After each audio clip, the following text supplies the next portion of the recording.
For Saldo, this has been something that we've, especially now when we're seeing a lot more development, Chris is in place, and so we're just seeing movement in different ways right now. And we've, just as council, it's as you all know, you navigate it every day. It's a complex, it's a lot. And so just to help us and to help the public better understand just what this looks like and how we can best navigate through this process. So with that, I will go ahead and pass over to you all. Just going to kind of kick it off here. First, I'd like to say thank you because things have changed with this process, and so we are very happy to be able to come and talk to you about processes, what your role is in these policy and processes, and also to discuss how the city handles land development. And so also to note that we are always available to discuss anything, to talk through, to walk through, not only with our elected officials, but we are constantly reminding that in the public that we are here to help. And I think you'll see that through the presentation, that it's pretty clear that we've spelled out each step of the way. So, okay. But with that, I'm going to hand it over to Cooper to walk through the Saldo, the subdivision and land development process, and also we're actually beginning with the waterfront conditional use also, because that we have a hearing next week. We've had a hearing already just within the year, and so we want to make sure that you all are aware of the process that's in place. Again, the role that the City Council, that Planning Commission plays, and the influence or the reasonable conditions that can be placed on some of these projects coming through. And can I just say before Cooper starts, we have a lot, so this is a lot to get through. So hopefully we can keep it moving, but we want to answer your questions. And just to be clear, what you have in front of you is not the whole presentation. So Cooper's going to go through it on the screens. You have some handouts to support. I just don't want everyone looking, not knowing where we are. Okay? Thanks. Yeah, and feel free to interrupt with any questions, because it's a lot. But yeah, like Jackie said, we're going to talk about waterfront conditional use and then Saldo. We have some slides in there to talk about City Council's role in these processes and also the public's role in the process. And just to start, we're going to talk about three main documents, and we're going to probably slip into acronyms. So just to make everybody aware, we're going to talk about the zoning ordinance, the subdivision and land development ordinance, which is the Saldo, and the Pennsylvania Municipalities Planning Guide, which is, or Planning Code, MPC. And right off the bat, we'll get way more into this, but the difference in roles and responsibilities is that waterfront conditional use is approved by City Council, subdivisions and land developments are approved by the Planning Commission and won't be in front of City Council. So waterfront conditional use, any development in the waterfront district, and this is the first page in the packet, the little map, this is the zoning map. Anything in the waterfront area, which is zones WC, WC2, WC3, WM, and WR. On the map, it's this blue shape along the water with the lines through it. And then there's another smaller piece off to the east. All of that is the waterfront area, so development in there goes through this waterfront conditional use process and comes before City Council. All of this is defined in Article 306 of the zoning ordinance. Many of the regulations that these projects will have to comply with are in the zoning ordinance. Excuse me, but we'll talk about a couple specific things that we felt were really important. First, any project along the waterfront, if it touches the water, has to maintain this public promenade right across the water for activities. It could be jogging, it could be biking, but that's a non-negotiable right in the zoning ordinance. That has to be maintained for any of these projects. All of the projects have to have a unity of character and design, which is a little bit vague. And this is the language that the Design Review Committee and Planning Commission are upholding. So if there's improvements to consider, I think some of that language would be a good place to start. There are also landscape requirements, how much of the sites has to be given over to green space and open space on the waterfront. Lighting and a number of other things like that, screening, are stipulated in the ordinance. And really, conditional use allows for greater authority in protecting public safety and welfare compared to use by right. So projects that are not in the waterfront, we don't have this level of scrutiny over, and we have less authority than we do in the waterfront. The flow chart off to the left is the next page in the handouts. You'll probably be able to see it better down here. But like I said, all this is dictated by the zoning ordinance and ultimately approved by City Council. And we'll just walk through the flow chart kind of quickly as if we were an applicant. So first, when they get in contact with our office, we encourage them to set up a pre-application meeting. And we include not only us in planning, but we'll include zoning and engineering and permitting and everyone who's available, just to make sure we're all starting with the same information, and establish the expectations for the developer at that meeting. When they submit an application, they pay the fee. All of the information that's required is in the application.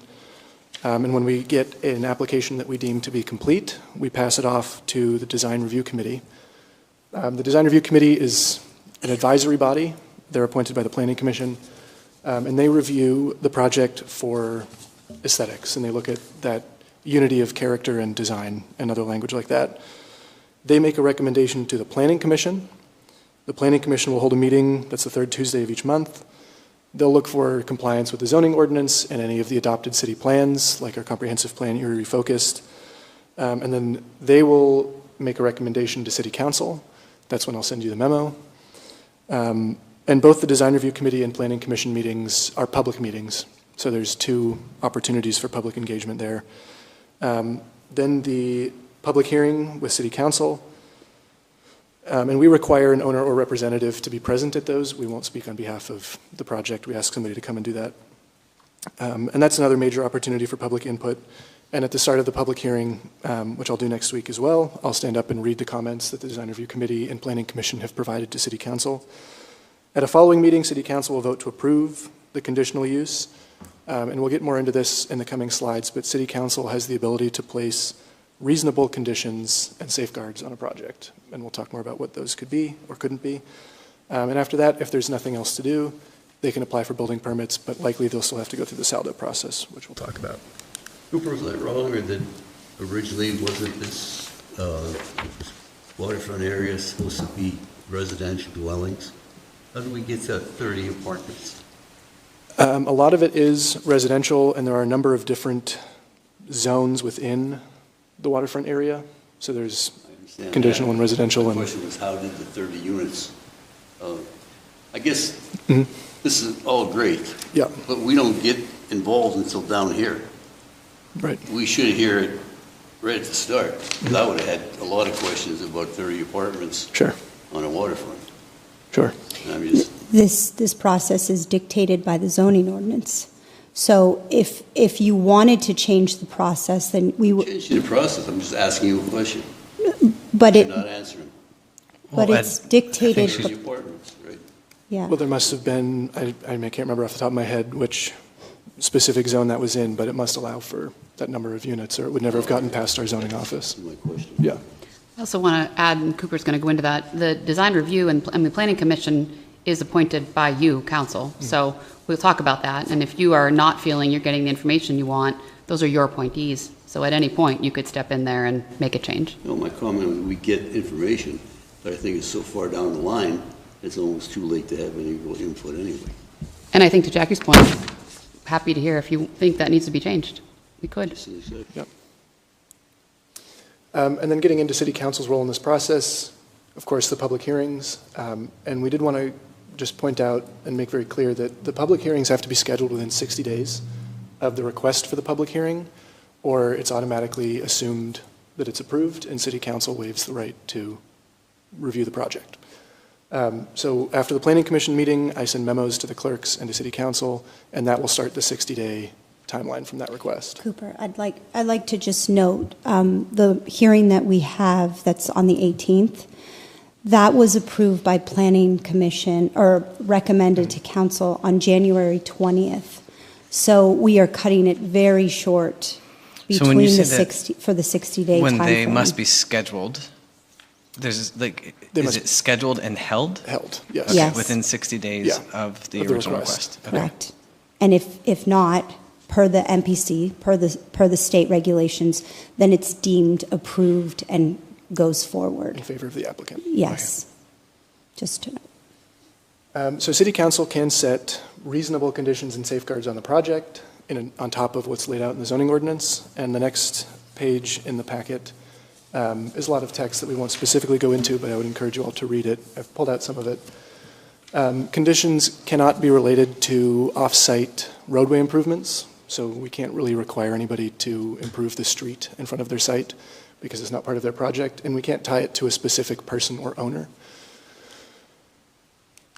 But it could include screening, which is, that could be, we want to see more trees between the road and the site, or we want to see a heavier fence that shields maybe some of their equipment that would otherwise be visible.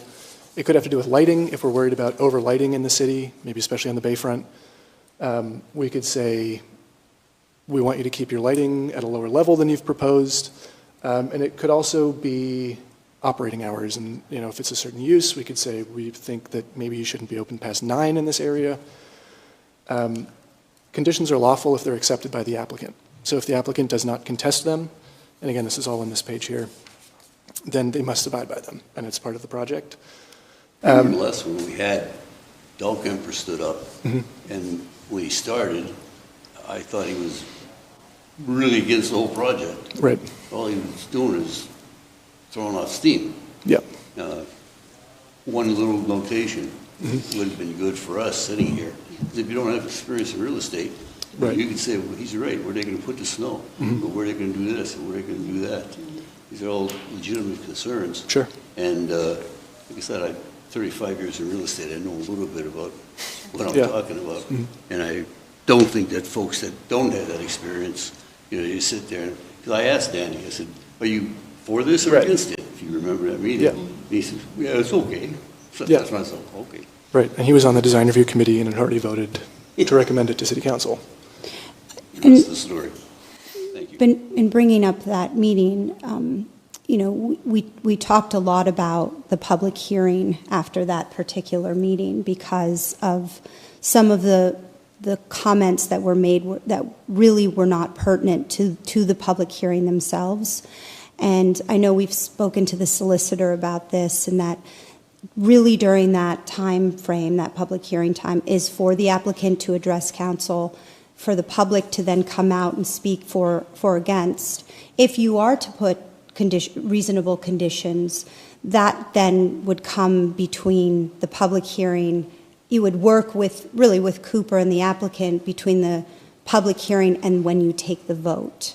So not to say that you couldn't ask questions around, the development, but imposing anything that is irrelevant or not pertinent. Thank you. That's what I was saying. Right. After the fact, it's almost like, what do you think, slap Scott for his new hotel? We're not going to turn that down. He got the money from the state, so he's going. It's going to happen. That's different, totally different and unique than apartments, which, even if we had condos there, at least we have real ownership. I worry about the future. I won't be around. I'll be dead by the time the 10-year LRTA wipes out on those apartments. And we're going to talk in the comprehensive plan part about zoning updates. And so I think if you're seeing things that you don't like, whether it's numbers, size of developments or use, you can update. That's within your purview to change the zoning ordinance. And so I think that we should have that conversation when it comes time, because maybe there's changes to make. Jackie, I want to confirm, they're not going to vote. So after the day of the hearing, they're not voting that night, correct? So they have time. Great. So they hear, and then there's work to do. And Great. there's 2 votes, and so they'll hear, and then if you do want to impose reasonable conditions, that's when, and we did this a little bit with the apartments for the last waterfront conditional hearing. You would then ask the questions, and you could directly ask those questions to the applicant, or you could work through Cooper to have Cooper ask them to the architect or to the owner. But yes, right. How do those get tracked and then relayed? So if we as counselors are independently going out and asking, how is that information then coming back? Like, is it? So if we're, what I'm worried is if we all are going out and then that information not be coming back to you, and then those accommodations maybe not showing up into fruition. Is there a better process in which we can implement? So if we're asking, then making sure it's inevitably getting back to you, so that could still be in the app. application, or not the applicant, but like before we go into the vote? I think that's a good question. Are you can we somehow collectively ask some of these questions? And you did that before. I mean, Yeah. I think you wrote us an email with many of questions that you had on that development, and then we got back to you on that. And I think the solicitor also spoke to many of the council members. But that's a good question of, do you want to make it a collective approach? Do you want to have a discussion around, is this an allowable conditional use, or is it something that's a bit more on the side of legality, or, that? I think it should definitely go through the attorney should be looped in, because I think that's where we ran into last time. A lot of the Yes. questions that we had or things that we wanted to see weren't necessarily Legal. they weren't Yes, legal. they weren't legal, yeah. So I would imagine you could have a discussion, at some point at the end of the hearing, I would imagine, to just talk amongst yourselves, or perhaps before the first vote in that caucus. Yeah. Perhaps someone could have collected and make the recommendations, the solicitor can be there, and we can do that back and forth. But I would agree, you need time amongst yourselves to direct us, because we don't want all over the place. We would Yeah. need you to collectively tell us. Which might be a What you're nice thing asking. if we got just a little piece of paper saying, when we have this public hearing, you're going to hear these concerns or those concerns, and lay them out for us so we can all see them. And then, instead of being deluged at the last minute to make a decision, we're just going to say, we'll go with it. But at least we'll know what we're coming up against when we sit down. And you'll have the comments from the design and from planning, right? Yes. So you could provide those to council written in addition to you reading them? Yes, I do send the memos. Great, They're sent. great. Yeah. And the last one on this slide that's very important is the decision of city council can be appealed by the applicant. And it says on the other side of that paper that the application must be granted if it complies with the zoning ordinance, unless there's a very serious concern about a detriment to the public health, safety, or welfare. And you have to really be able to back that up with data. It can't just be, I think this might result in more traffic and accidents. You have to have something to show because the applicant could appeal it. And then for community input, like I said, design review committee and planning commission meetings, those are public meetings in accordance with the Sunshine Act. The public correspondence, we accept either physical mail or electronic mail. We have a section on every agenda for public comment and correspondence. People could write it at any time about any project. Projects under review are made available for public viewing. We have them upstairs in our office, and we're also posting them on the website. Just last week, somebody came in to look at the Marriott plans with me, and we sat down and walked through them and talked about what it was. We encourage, although at the moment we can't require applicants to meet with neighborhood groups, but What happened to the map? that's later. No, this one. Yeah, that's on a Oh, different one. oh, sorry. That's later in Salem, I Sorry, think. sorry. No, that's fine, that's fine. we can encourage what we can't require. Is that Correct. due to an ordinance? Is that due to, okay. Yeah, there's nothing in our ordinances that requires a developer to meet with the neighborhood group. Although it is one of our policies with the recent amendments to the Saldo that we will include established neighborhood groups when a project is taking place within their footprint. And in our application, which we'll show you in a bit, there's a question right on there that makes the applicant say either, yes, this is in a neighborhood group, or no, it's not, and it tells them which one, and that will notify us to start involving the neighborhood group, so that they're aware of it the whole time. And then, of course, there's public hearings before City Council. The public notice is posted at the site for 1 week. This is a picture of the one that went up just this morning at the site of the proposed new hotel on the Bayfront. It's hard to see in this picture, but the little piece of paper there just gives the time and the date of the public hearing and what it's for. So anybody walking by can see it. Legal advertisement is published through the clerk's office 2 weeks in advance as required. And then as a courtesy, we also send out mailed notice to neighboring properties within 500 feet of the site to make sure everybody's aware of it. And again, established neighborhood groups are notified if it's within their footprint just by default, no matter what. Public viewing, like I said, people can come in and view the drawings in person. They can stop by and look over the plans, but I do think it's important to say that we will never speak on behalf of the project. We won't speak for the developer. We can't tell them what their intent is, but we can show them the drawings and answer any questions they have about the process and what's on the paper. And we would never advise anybody on how to vote, of course. We're also posting them online on the website, so any project that's currently under review, the 2 that we have scheduled public hearings for, are on there now. Anybody could view them at any time. And then this is just a picture I put in there of where they are on the Planning Commission page. About halfway down, if anybody asks you, there's a little section called Projects Under Review, and they can access the drawings right there. You were going to mention something about next week's hearing. I don't know if you would want to do that right now. Yeah, probably. We're hearing a lot of chatter about next week's public hearing, and I think we're expecting quite a few people to show up and discuss the proposed hotel. Now, do they still have 5 minutes, or can you cut it to 3 minutes, or? That's a city council rule I'm not familiar with. Yeah, I don't. Looking at the solicitor. Yeah. This is where it's a public hearing, so they're only supposed to come up and talk about What's the relevant? project. Right. You're not supposed to deviate into some other subject. So if one of them starts to talk about sky blue or whatever, whoever's presiding should say, excuse me, but that's not on topic, let's stay on topic. If they want to speak a second time during public comment on other things, that's what public comment is. What we're gonna get at that meeting is a lot of people, you know who I'm talking about. Last hotel Scott put down there, he did not do all the things that he promised to do. Sure. That's where we're gonna fill this room.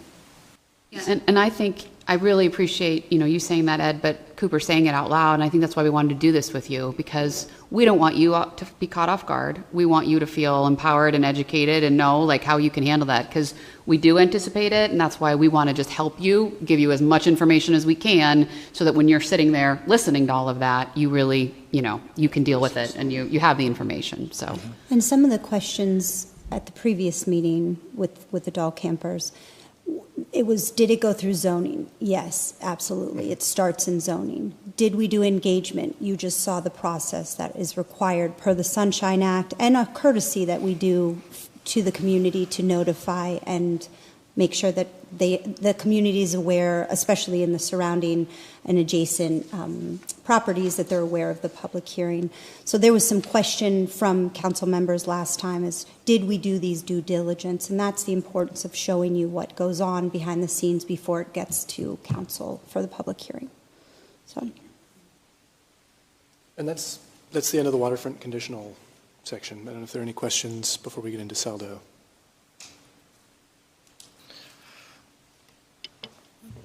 Yeah, but I can't even Well- get into. But I think it's more of I will have to deep dive into that a little bit more, and I think those will just be more offline kind of Sure. stuff that we can come back with. One thing I do want to mention, I'm sorry.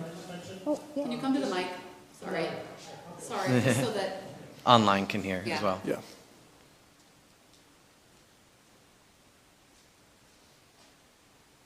I think actually what would be really helpful for council, so next week, it's a public hearing, but it's specifically for a conditional use on the waterfront. So it's very close, or almost exactly what the zoning hearing board would do on a specific piece of property in the rest of the city. So what I would encourage you guys to do, or maybe planning could provide it, is look at section 305 of the zoning code, which specifically goes over conditional uses. Then go over section also 306, which outlines stuff that needs to be included on the waterfront. It talks about the harmony, it talks about the screening, and all sorts of other things. And I think, and if you go through those two sections, they're quite lengthy, but if you go over them, you'll be able to get in mind what you're supposed to be looking for, and then when you see the actual plan of the developer, you'll be able to maybe compare that, because if they don't have screening, then they need to include it, because it's in our ordinance.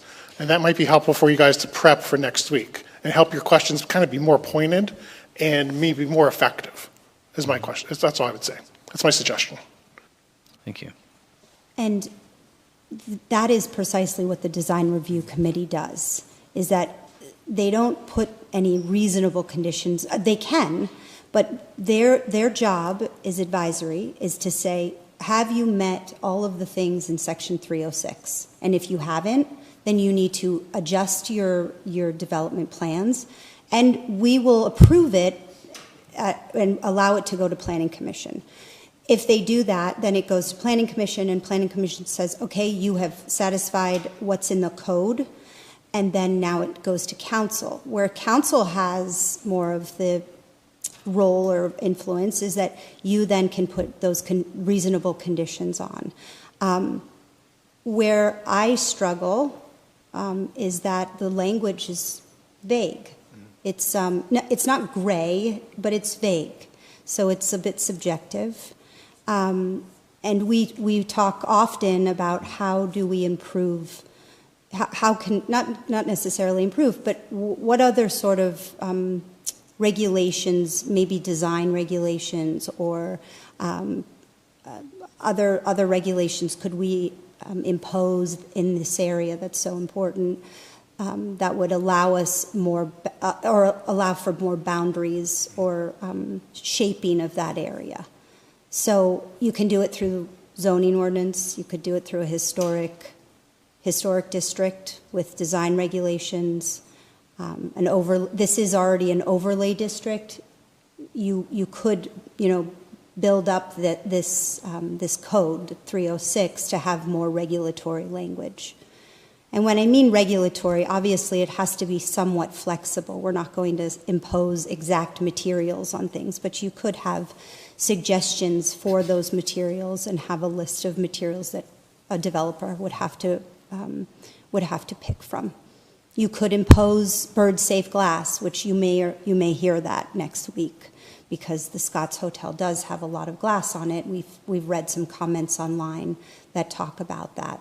Other cities do impose that to have that type of safety measure when they build, have land developments, so or buildings, construction. I don't know if you want to speak to any more of that. Yeah, when we're talking about materials, I think that's a good point. The submission to the design review committee, they have to submit a packet of the materials that they're proposing for the building. And they say, we want to use orange brick, we're going to have this kind of glass, there's going to be metal trim, the lighting fixtures are going to look like this, anything that's visible from the exterior. And where it gets a little bit tricky, maybe for the design review committee, is that they have to look at that and then look at the language and determine if that has unity of character and design. Yes. If it achieves harmony. Right. And so that's where I think maybe the weak point is, because they have to uphold something that isn't really measurable or defined. But again, all of that can be changed by council. If council so wishes at some point, these are amendments that you can make. And I do want to say again, I've said this, I think, to all of you, I think there's some of this concern is around the what and the how it's built and that. And then I think there's a larger concern about the public's ability to determine what that waterfront and bayfront look like. And I think that's where now we're starting to feel the tension.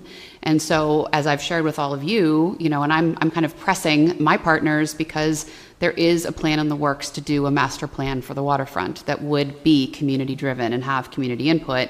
It hasn't been announced yet. It hasn't been launched. I wish it had, because I think it would satisfy some of the concerns we're going to hear. But in the meantime, all I can say to you is that's coming. We had these two projects, the Scott Hotel and the Market House. To your point, Mr. Brzezinski, they're very far along in the process. It'd be very difficult to pull them back. I'm not saying impossible, but difficult. But moving forward with the rest of the Bayfront, we need to have a community-driven master plan. And so I hope that once we get through this, once you understand the process, once you hear from us the places you could make changes, and once this community-driven process starts, I think hopefully moving forward, we'll find that there's less tension because the public will feel heard. That's my hope. Community access is one of the biggest features of everything. And that's where they come in with things that the Hampton didn't do, they promised to do. I don't know if you could put punitive damages on it or not, within 60 days of your finished hotel, you can either fix this or we charge you $500 a day until you fix it. Make sure it gets done. I'm just floating things out. Yeah. Because after he's got his money and after he's got his hotel, just like the last one. What's the enforcement if they don't abide by the conditional uses? If they don't abide by At the which level? conditional, I'm sorry, if they don't abide by the conditions the council puts on them, If they're reasonable conditions, if they don't abide. then they wouldn't, I But what if would they're done? To presume- Mr. Brzezinski's point, what if they're done and they haven't? Is there an enforcement action? I don't know if they would get building permits. I So mean, it would have to that- be reflected in the After plans. fact, because It's not after They're the not going to add fact, to though. community access until they finish the hotel. But those would have to be in the plans. You have to go through have to waterfront be- conditional use before, and then, now, after that, then they're gonna go through land development, and if But they, what we're questioning is, what happens if he doesn't do it?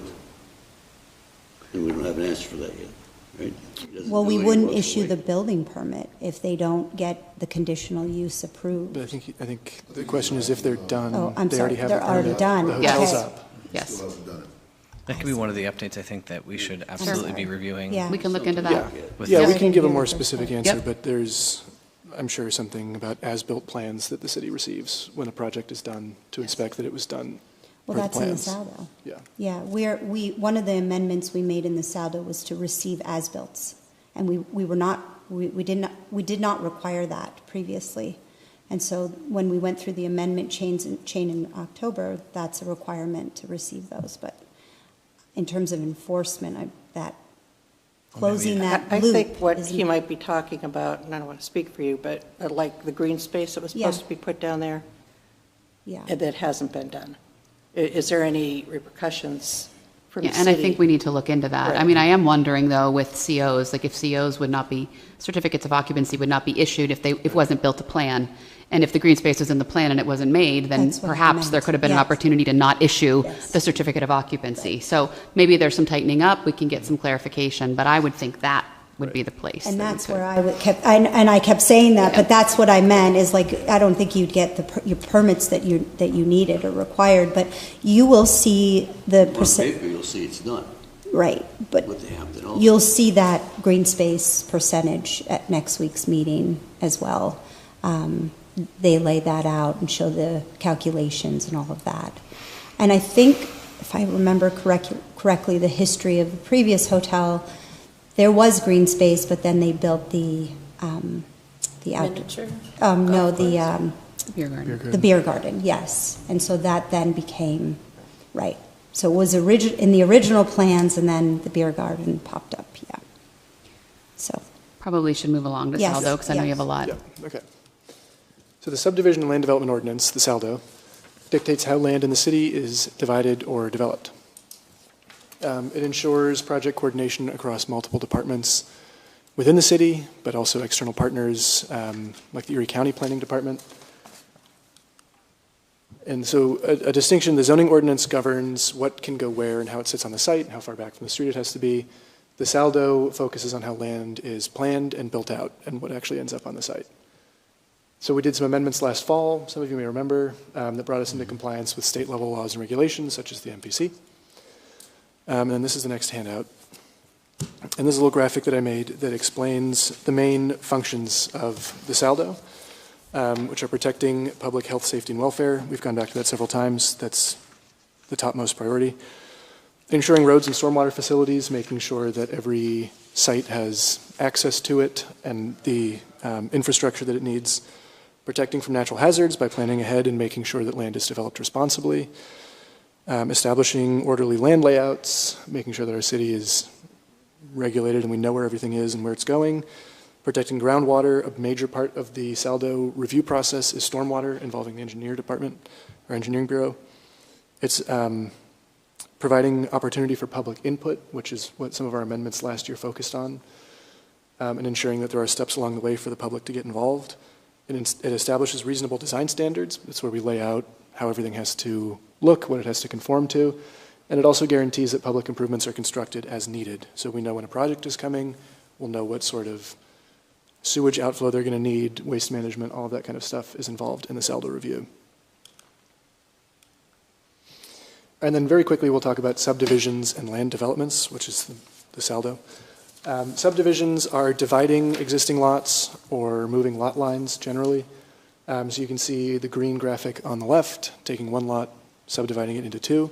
On the right with the blue, taking two existing lots and moving a lot line. We see these ones pretty frequently if somebody wants to give their neighbor a bigger piece of their backyard that they're not using, that's a subdivision to move that line. There are really specific cases like roadway dedications, Maybe you've heard about one that's coming on Front Street as part of that PennDOT project, the new road down there. Although it's a road dedication, the city reviews it as a subdivision. Land developments are constructions of new buildings or improvement for any purpose, either all at once or in phases, including non-residential construction. There are a couple of specific exceptions, like we don't need to review single-family housing. If we were reviewing every single-family house, we wouldn't have time to do anything else. Accessory buildings on a lot containing the primary building. If you had a grocery store and we're thinking about putting up a greenhouse to grow something on the lot, we don't need to review that.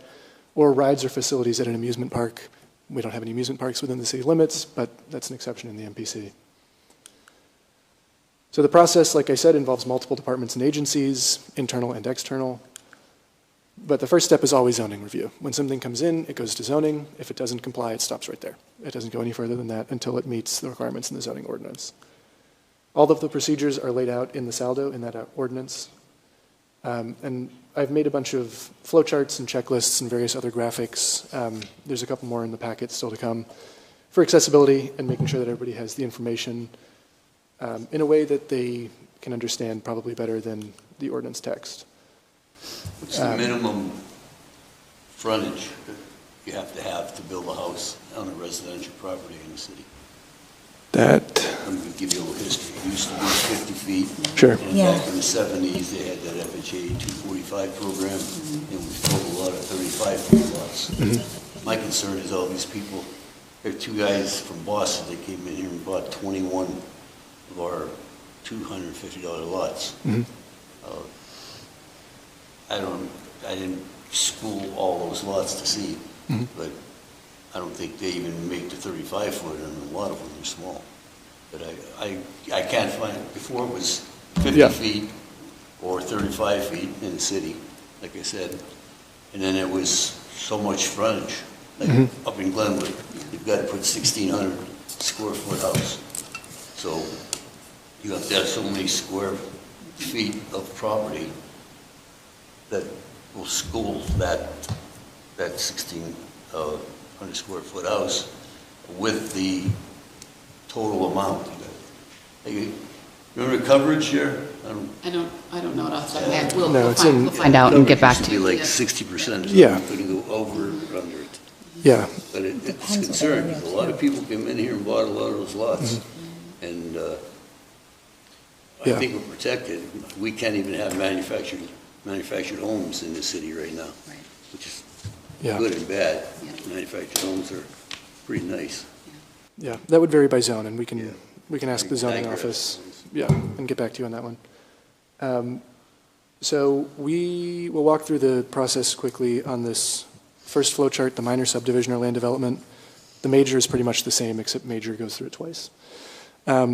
But optional but encouraged at the top, we have a pre-application meeting similar to waterfront conditional use. We gather everybody together, make sure we're all working from the same information and meeting the applicant. And then we offer a site inspection where we send a zoning officer and an engineer out to the site, and they walk the site with a developer and talk about what earth is going to be moved and get a sense of the project.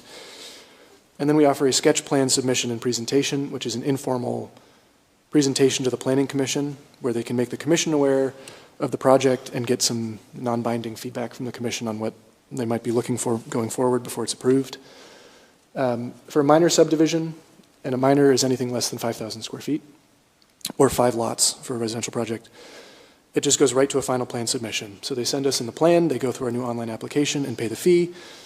Once I get it, I do a review to make sure that everything that's required is in there, and then I send it to the city engineer and the county planning department, and they have 30 days to do their reviews.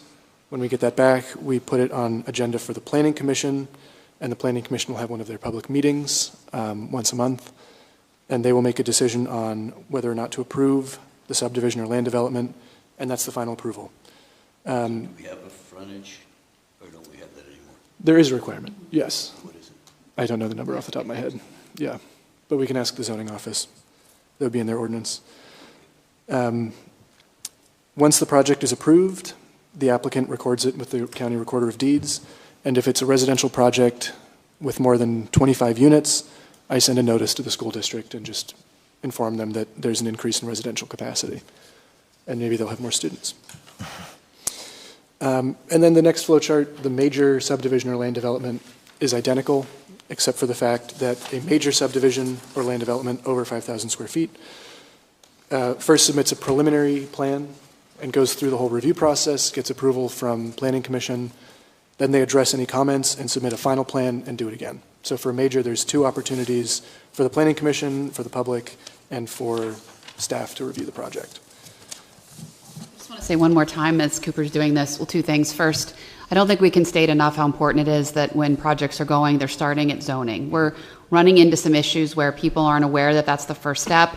They've moved along in the process. Now they didn't know they needed a variance. They didn't know that they had a change of use. And, you know, it's upsetting to them and they've put money. So we're trying to get the word out as much as possible. In fact, I sent out an email to like our small business partners, anybody who's counseling business development, please make sure that your folks are going to zoning first.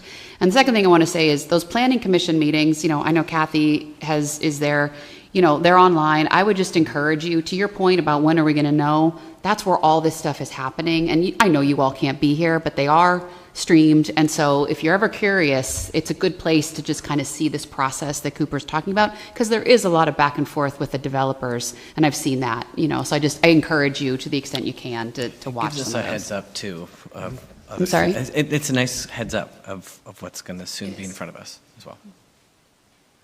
And we have the plans posted also on our website, on the city's website, on the Planning Commission's website. City Council's role in the land development process is less than in the waterfront conditional use because the approving body for subdivisions and land developments stops at Planning Commission. But like we've said, appointments to the Planning Commission are made by the mayor and confirmed by City Council. So there's an opportunity there just to make sure that everybody's qualified and shares the same objectives. In fact, we have one on your agenda for next week, just if you want to look for it. Thank you. Amendments, excuse me, amendments to the SALDO and other ordinances are ultimately approved by City Council as well, which we did last fall, if you remember. And City Council can suggest amendments to ordinances for us to look into and prepare language and do the research. And we can be a resource there. If there's concerns about parking, you could say to us, you know, we would like you to investigate solutions to parking in the ordinances, and then we would prepare an ordinance and bring it back to you. Community input, this is the map that I think you were looking for. Yeah. Planning Commission meetings also public in accordance with the Sunshine Act. Public correspondence, again, we accept by electronic or physical mail. Plans under review are posted for public viewing. Applicants are strongly encouraged to meet with neighborhood groups, and established neighborhood groups are included by the city where appropriate. And this is the map that's in our application that we've put together of the established neighborhood groups in the city. We vetted it through these organizations and made sure all the boundaries were correct, and we had contact information for all of them.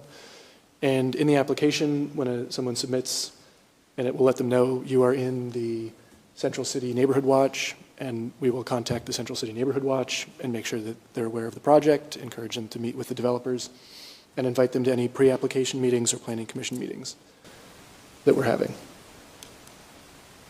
And again, I think it's the same slide as before. We have the plans available upstairs. You can view them online on the website. And I think you're going to... Am I doing this one? Yeah. We establish relevant policies and procedures for SALDO. One of them is that we are not accepting a combined preliminary or final application. So in some municipalities, based upon some criteria, you could potentially do a combination of the preliminary and final. At this point, we are not accepting that because this is a new process. We're vetting through it. Maybe at some point we could change that if it's going to work for the city, but at this point we're not giving any exceptions. The city can refuse a plan if it doesn't meet all requirements, and reasons will be communicated to applicant. Fees are, oh, I'm sorry, which one is it? This one? Oh, here we go. Fees are not returned for plans rejected by the Planning Commission. Zoning approval must be obtained before an application is submitted, like we discussed. And we're actually even looking into possibly having a zoning permit where before you go through even waterfront conditional use or the land or Saldo, or you would have to have a permit, a zoning permit to apply for an actual building permit.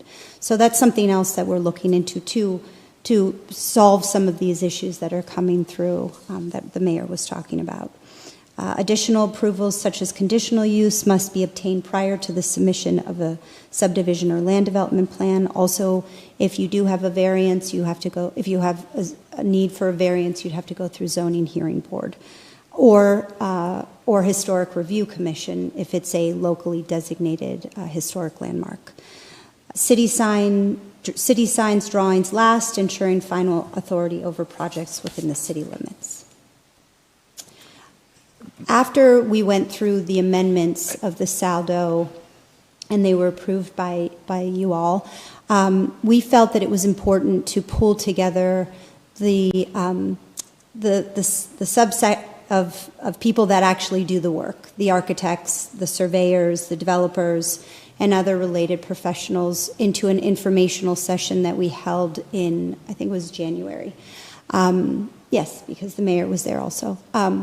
We had over 100 attendees. It was a virtual session. We presented on the Saldo primarily, on the new process, the new amendments. This was all very, very familiar to most of them because our surrounding municipalities have this similar process because they have a municipal planning code that they all have to comply with. So we are now in compliance with all of our state regulations. And we also have a very transparent and public process.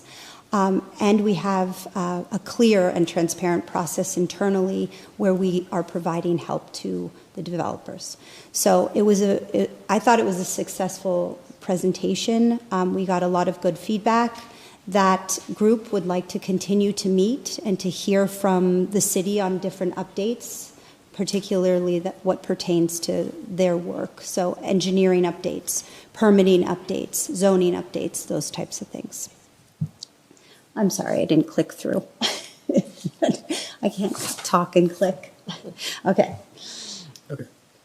And then I really just quickly wanted to show a couple of resources that we've made to make this whole process easier for everybody.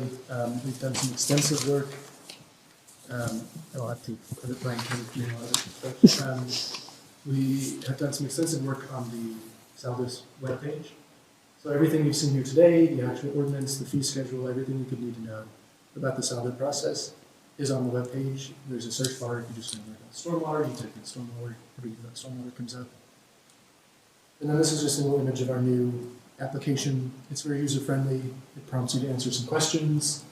All of the information that we need to know. And then on the back end, that's what I use to track these projects as we move through the process. It will automatically tell us when the 30-day time period is up. It'll tell us when the 90-day time period is up. And we can track when Planning Commission approved it, when we received everything. And it's been a game changer to have that in place. Hate to interrupt again, Yeah. I'm going to. Yeah. I come to you, I'm going to do a development. How do I know what the frontage should be for each of the lots in my development, unless you know what that frontage is supposed to be? You had to go to zoning first. Okay, so You would have should started be in zoning. Too, right? Well, I mean, when Is it funny that nobody knows what it's supposed to be? we will get that to you. I think planning and the mayor, right? So you're right. We don't have that off the top of our heads easy. We'll make sure we get it to you, but that's our point about going to zoning first, because zoning would be able to say right out of the gate, no or yes, that's going to work. But we will get you those numbers tomorrow. It's probably 30. Yeah, it varies, right? The first question I would ask you is, have you talked to the zoning office? And then you would say, yes, Well, this they approved. And then we'll know that it complies with the zoning. Amy does a real nice job up there. She does. Yeah. I worked with her. I just want to commend you on this, on the website here. I think that this, what is compiled under the Saldo resources is exceptional. I really do think that this has become such, it's so much more user-friendly because this is, just the process in and of itself is going to be very prohibitive to a lot of people just because it's so much to get through. So taking these extra steps, I'm very grateful. This is going to make this much more accessible, especially to small business owners. So thank you. Yes, thank you. Yeah, there's not only our resources, but we've also linked to external things because you'll need to address floodplain issues for stormwater, and all of that is also linked under that. Yeah, I'd love to see something similar like with zoning, but then that's a lot. So, but thank you. Yeah, it's been 6 months on that one. Yeah. And then we'll talk about just some upcoming amendments that we're thinking about for the saldo and we're preparing because eventually they will come before City Council. Traffic impact studies, this one came out of the Engineering Bureau. And a traffic impact study would require a developer to, maybe if they exceed a certain threshold, we're working that out, but they would have to do a study that tells them what sort of impact this is going to have on the surrounding traffic and on congestion, on peak hour trips, how it's going to affect commuting in the city. And we could require that maybe, I think what we're thinking is we'll tie it to the high injury network that came out of our Safe Streets for All Vision Zero plan. So any project along there would have to complete one of these traffic impact studies. Parking demand studies. Parking is in the zoning ordinance, but a lot of municipalities also include it in the land development process, which could help to alleviate over parking issues that we have. Our zoning ordinance requires quite a few parking spaces. You'll see that next week at the public So hearing. how would you, if we're going to be doing amendments to this around the zoning, those are going to be in tandem so that we're not having two ordinances that are... Yes, we would do them in tandem. Okay. But we could change the saldo just to include parking considerations in the process without conflicting with the zoning ordinance. Okay. I And think we we do can't need do to... that with those two that are going up for us. That's too late. Yeah. Yeah. But we could incorporate both on-street and off-street parking. Additions to existing buildings, this is a policy that we already have in place, but we're going to formalize it as an amendment that any building addition over 5,000 square feet, we won't need to review. We won't have to put somebody through the month-long process if they're adding an elevator shaft. It just wouldn't make sense. And then community input, we really want to solidify ways that would require developers to meet with community groups, with neighbors early on in the process before it even gets to Planning Commission to make sure that it's happening. And we want to find a solution, of course, that's not onerous on a developer, but make sure that the public has an opportunity to be involved from the earliest stages. Any questions on saldo? It's 30 feet of frontage. Just Googled it while we were sitting here. It's in the ordinance, 30 feet of frontage for residential. That's what it says right here. I'm going to screenshot it and send it to When did they you. sneak that one in? It says it right here. I mean, It dropped to 35 in 1970 something. I'm going to send you the screenshot, and we'll send you the link tonight. Change. Yep. Is that one of his Nelson changes when he did all those things? Prez? Don't you know? I have no idea. That one will require me to do some diving on the numbers there 30 too. feet, I mean. Then we'll move on and talk quickly about the Planning Commission. Like we've said, the Planning Commission approves subdivision and land developments. It's a 5-member commission. 2 of the members have to be licensed architects or planners. The Planning Commission also considers or approves blighted properties, rezonings, historic nominations, planning efforts, ordinance changes, and they uphold every plan that the city has adopted, notably area focused, which is our comprehensive plan, but also any neighborhood plans that have been adopted formally by the city. And it's the only agency at the city really that's tasked with thinking about the future. Everybody else is reacting to things that are happening and making decisions in the moment. The Planning Commission is thinking about how we get to the goals in the comprehensive plan and thinking about the future. So comprehensive plan.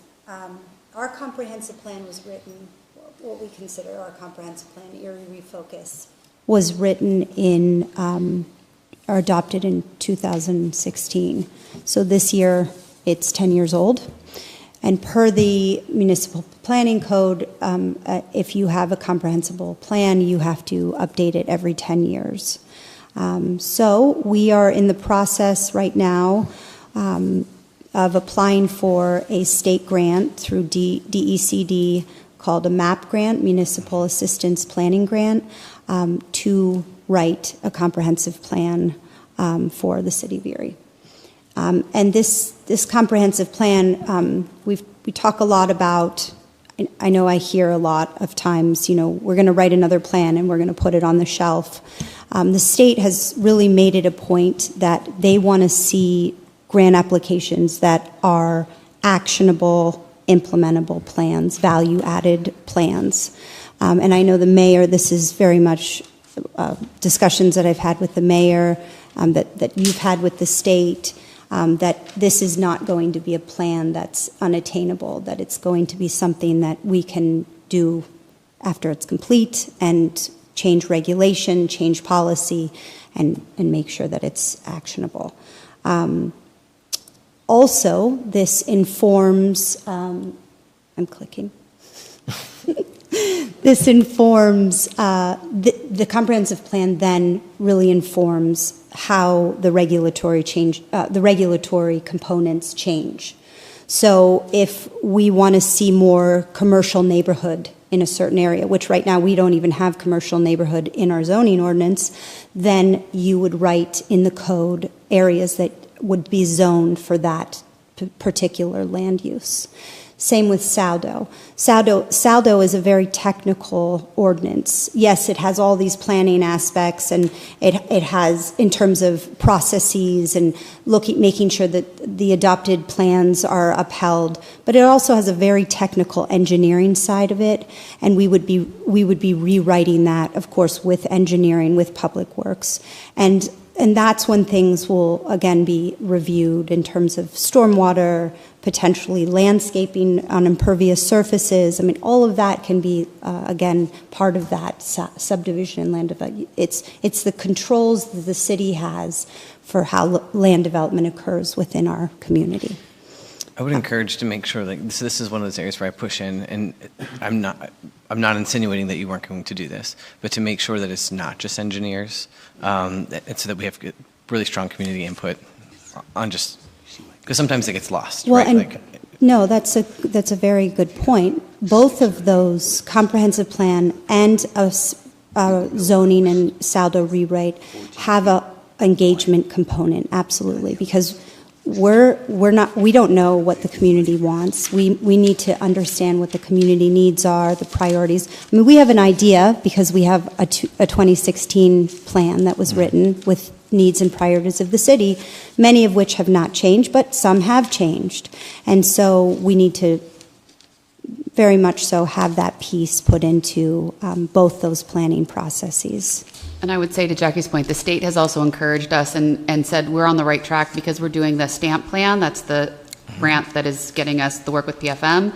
Because we're doing that now, they are encouraging us to take the recommendations, the financial recommendations, and work them into the comprehensive plan. So that all lines up, and it tells us as a city how we need to operate in order to get where we want to go all together, and how the comprehensive plan. So they kind of have said to us, you're doing this in exactly the right cadence. And to your point, when we go out for a consultant to help us with that comp plan, we'll be able to tell them what we're looking for and how we want to do it. Yeah, I think one of the biggest frustrations we've seen as council, and what we hear when individuals come in, is the plans are kind of handed to us, but they're not made with, right? And then they're not lined up with the budget, and so it's like wishful thinking, and so then we don't see things come to fruition, and the community voices are never upheld, and so there's this frustration cycle. So I'm grateful, and I didn't mean to insinuate that that's not what was happening, but just so that, I guess, on the study session record, that we're making sure. Yeah, thank you. Thank you. So we put this slide up here because, one, it's our sort of North Star, I think, for not just for the administration, but this is where the planning department and the comprehensive plan hold these buckets or these priorities. And so out of the mayor's transition report, you see housing and neighborhood stability, economic growth and strategic investment, infrastructure and capital alignment, parks, open space, quality of life, transparency, and government effectiveness. There's many more things that will go into the comprehensive plan. I mean, historic preservation, environmental stewardship, and conservation. But the mayor speaks to all of that, and that will be upheld within the comprehensive plan, and it almost naturally fit as a path from the transition report to applying for grant funds to write the comprehensive plan. So we just put that in as a leeway alignment. And then just wrapping it up, the Planning Commission's role in all of this is they translate the strategic goals from the comprehensive plan and from the transition plan into actionable things like land use policy, subdivision standards, and development review. And our consultant's favorite phrase is rubber hits the road. And where the rubber hits the road with a lot of these is at the Planning Commission. And they're enforcing the regulations, and they're making sure that everything is compliant with the comprehensive plan. So without alignment from the Planning Commission, all of the goals remain aspirational rather than implementable. And just for council's awareness, we, next month, I think in April, we're going to do an authorities, boards, and commission present study session, so we can really kind of see, like, okay, so what is the training that the Planning Commission is getting to be able to uphold this, and we can start to dive in a little bit more to make sure that our values are aligned with everything we just talked about here, because there's been changes in that process as well, of just how are we getting applicants, mapping out where are the applicants all from on these boards and commissions, so are they aligning with the community, and we have good diversity on there. So next month, we'll kind of get a deeper dive into like the next step, I guess, into this as well, too. And Cooper did include in your handout for your reference the list of Planning Commission members and Design Review Committee. We thought you probably want to know who those folks are, how they've been appointed and when their terms end, so that list is also in the packet at your place. Yeah, and the only one that we didn't really touch on was just for your awareness. It's the checklist that developers use and that I use, that I made as part of these amendments. So when they're preparing an application, they can see everything they need, and when I get an application, I can just go down and check off everything is included. Questions? Any questions from council?